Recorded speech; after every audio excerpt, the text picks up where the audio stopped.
Hi guys! Welcome to my vlog! Ayan, for today's video guys, nandito tayo sa labas ng aming salon. Tatambay tayo at uupo tayo sa isang tabi para makita natin ang sunset! Ay, natatakpan pa lang siya. Ay, natatakpan ng ano. Saan ba yung sunset? Nasaan ba siya? Ayun. Ayun. Adlayo, di makita. Ay nako, wag na nga. Basta na dito tayo, upo muna tayo at muna tayo.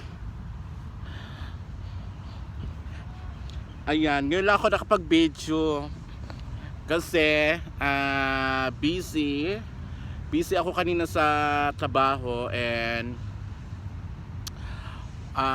nawalan ako ng oras and ayun na nga, busy din tapos nawalan ng oras.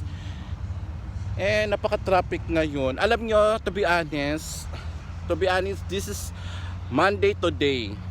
And nasa forecast ng Dubai na uulan daw today. Uulan na naman daw today, pero hindi pa namin sure kung talaga bang uulan. Pero yun po ang nabalita, nasa forecast na po ng Dubai na uulan daw. Pero hindi naman umulan, ang init-init naman ng panahon. Kaya tingnan nyo guys kung gaano kadaming pasahero ang naghihintay dyan. Napakadaming pasahero ang naghihintay dahil walang masakyan. Ayan, napaka-traffic. Tingnan nyo, ang dami nilang naghihintay dyan. So ewan ko nung bus na kasi simula nung umulan at nagbaha, every 2 hours na or 1 hour I think na may dumadaan na bus, which is yun din ang namin, sinasacrifice namin na maghintay ng matagal kasi wala naman kaming choice. Dahil kung magta-taxi din kami, napakamahal ng taxi dahil nga yung ibang taxi din umaarte sa dadaanan nilang may mga tubig pa, may mga baha pa. And to be honest guys, ngayon dinideclare ng na kasi nga diba ang tubig, ang baha super taas nung nakaraang araw. And binabalita dito sa mismong Dubai na mag-ingat daw kami sa tubig na ginagamit namin, kasi may napopoison daw sa tubig na ginagamit na galing sa baha. Kasi nga yung tubig kasi diba pumunta sa ilalim, and then yung tubig siguro nagbi-mix na sa malinis na tubig dahil nga sa baha. So pinag-iingat kami na much better na i-check muna namin yung tubig na bago kami maghugas ng something na kakainin namin. Kasi to be honest guys, every time na nag-o-open kami sa tubig sa bahay namin, dito sa work namin, napakadumi ng tubig na lumalabas at first. And then after nyan, basta buksan lang namin, after 5 minutes ayun, lumilinis naman siya, lumiliwanag naman yung tubig niya. And ito naman, nakakaawa naman yung mga tao dyan. Napakadami nilang naghihintay, oh. Napakadami nilang naghihintay. Lagpas silang 20 guys. Lagpas silang 20 o 30 na kataong naghihintay dyan, oh. Ang dami nilang naghihintay. So tiyaga-tiyaga na lang kung paano makakauwi ng matiwasay at maaga. And sana lang hindi umulan. Talagang hindi na umulan kasi nga yun ang sinasabi ko, Monday, Tuesday daw uulan. So kung hindi man ngayon, baka bukas. Dahil sabi nga Monday and Tuesday, pero sana lang wag na, kasi nakaka-stress talaga ang ulan. Nakaka-stress ang baha kasi pag bumaha at umulan na naman, ayun na naman, baka wala na kaming pasok.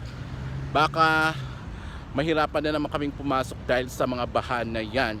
So sana lang wala ng baha or wala ng ulan na magaganap this week or tomorrow or today. Kasi Diyos ko, hindi po madali, hindi po mahirap po talaga ang magiging sitwasyon namin kung talagang uulan siya. So yun na nga, maraming nagpe-pray na sana wag na umulan, o sana wag nang sana wala nang ulan na maganap ngayon, kasi nga para iwas na rin sa mga disgrasya, dahil kawawa talaga yung namatay dahil na kuryente. Hindi lang namin alam kung saang lugar dito sa Dubai, basta may nabalita na may namatay dahil sa baha na kuryente. Kasi nga guys, as you can see naman dito, walang poste-poste na mga kuryente rito. Walang mga poste-poste dito na kuryente guys. Unlike sa Pilipinas na nasa taas talaga yung mga kuryente, nasa nasa mga bubungan, nasa mga poste. Dito guys, ang mga kuryente dito nasa ilalim ng lupa. Nasa ilalim ng lupa, kaya delikado talaga pag bumabaha. At napakadelikado sa grounded. So yun na. Dumating na yung bus na sasakyan nila. Ayun, dumating na yung bus. Pero I think hindi sila napasakay dahil puno. Dahil hindi nag-open yung door ng bus. Oh my God, hindi nga sila napasakay. Hindi sila napasakay kasi puno ang bus. Yung bus na sinasakyan ko na up and down, tingnan nyo dadaan. Ayan, up and down na bus. Puno siya, and may capacity yan. May capacity kasi siya kung ilang tao, punong-puno pa. O tingnan nyo, may nakatayo pa talaga sa may tabi ng driver, which is bawal yun. Na may katabing nakatayo or nakaupo sa driver, kasi basta nasa red line ka or nasa red carpet ka ng bus, hindi allowed yun na pwede kang tumabi sa driver, dahil bawal nga yun. And since puno at ang daming tao, no choice ang driver. So yung kawawa naman yung mga tao naghihintay, hanggang anong oras kaya sila maghihintay dyan. Ang ganda sana ng sunset Hindi ko lang ma-zoom kasi nga wala tong edit guys. Ayoko na mag-edit dahil nakakapagod, nakaka full storage siya ng aking cellphone, kaya minabuti kong hindi na mag-edit dahil ayun, nakaka full storage. Parang nagpapahiwatig siya na gusto niya na ng bagong cellphone. Yung cellphone ko parang gusto niya ng papalit ng bago para sa ikakatahimik ng aking storage store. Ayun, ang gaganda sana ng mga building. Ang ganda sana na ipakita sa inyo. Tingnan niyo, 'di ba, mga building yan guys. Mga building yan doon. Maganda sana kung maipakita ko sa inyo, pero soon ipapakita ko sa inyo ang ganda ng tawag niya ng mga building dito. Pero as for now, tsaga-tsaga muna tayo sa mga ganitong bagay na hindi natin maipakita sa inyo kung gaano kaganda ang mga building, gaano katataas ang mga building, yung mga sasakyan na dumadaan, yung mga ganyan. Basta lahat ipapakita natin sa inyo soon pag nagkaroon tayo ng bagong cellphone.